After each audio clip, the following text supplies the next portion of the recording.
My name is Claire. I am an actual professor, and I teach about video games as literature at St. Mary's College of California. I stream Wednesday, Thursday, Saturday, Sunday at 8 p.m. Pacific. I'm a cancer survivor. Welcome. Thank you so much for being here today. Hi. Thank you for having me. Yeah, I'm excited. So go ahead and tell me your username, how long you've been streaming, your average viewers, and current followers. Yes. So my name is ProfessorClare. I am an affiliate. I've been streaming for 2.5 years now. My average viewers is currently at 12, and we are at 618 followers. Nice.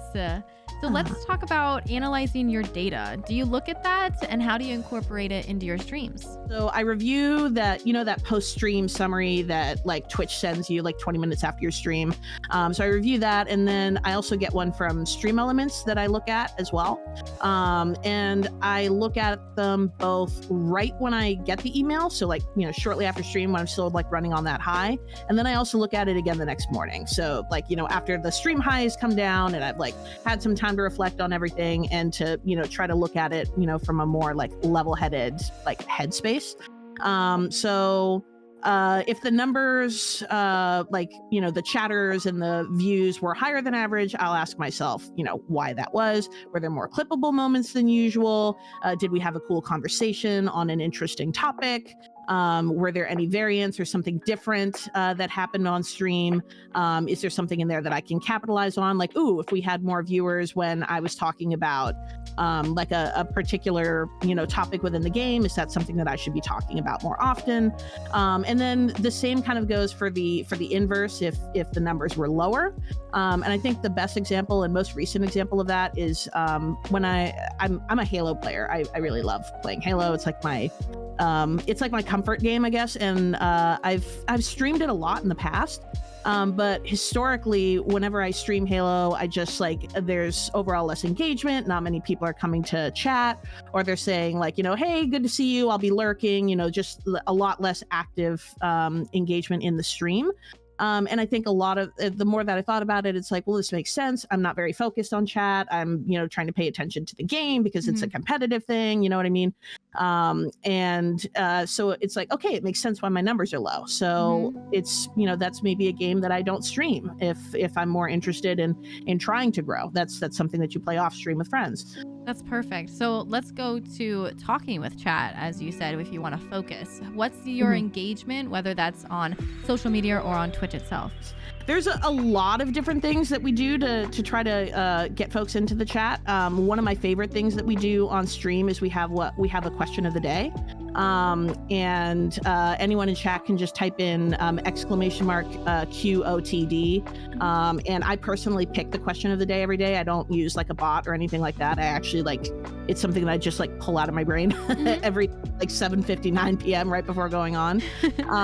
And it's led to some pretty fantastic conversation actually, and some very spicy takes. I think ultimately the important thing is to find your zen between activities that really fit your personality, but also inviting your community to really be part of the things that are that make you quirky. Let's talk about your go live notifications. What works and what doesn't? So for the go live notifications, I think so much of this is really just dependent on your community. That being said, I try to avoid clickbaity type notifications. I've seen some of that online before, and I try to keep with the community vibe, which is being honest with what it's going to be, but there's also a dash of the dramatics in there. So how do you personally adapt to social media algorithm changes? Ooh, so this is fun. And I think my answer here is twofold. I'm really lucky because my day job is actually working for a very large and well-known social media company. So part of my job is staying on top of trends and being able to provide best practices to creators that we work with and, help them to be able to optimize themselves. Ultimately, the best way to stay on top of the ebbs and flows is to be a user first and foremost. To ask yourself, what kind of content do you enjoy watching? what makes it memorable for you?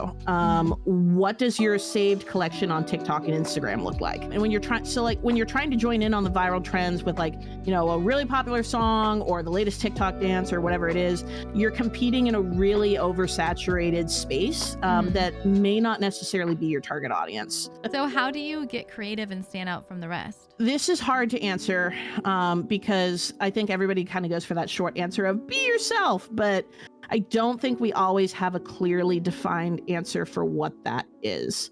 So many of us are trying to like figure out our own thing, be comfortable in our own skin, how we identify. And I think we're really doing a disservice by saying be yourself. And instead, my mantra, what I would venture to say to anyone is be the person that you needed when you were at your lowest point.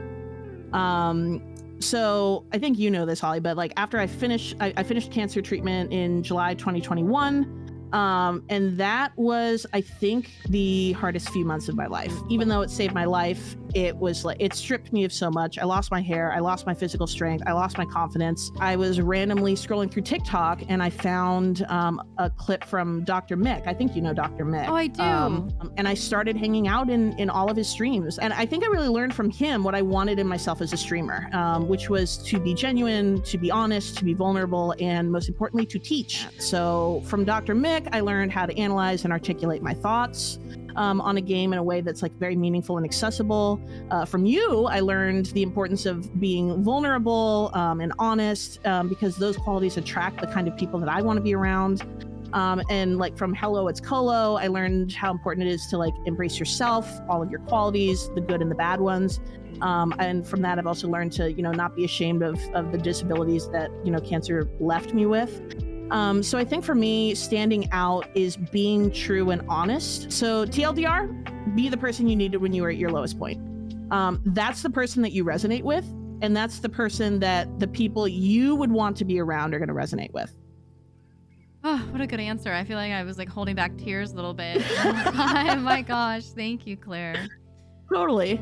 Okay. I'm doing my best. Yeah, no, you are. All right. So pivoting. So how do you make friends on Twitch with other content creators?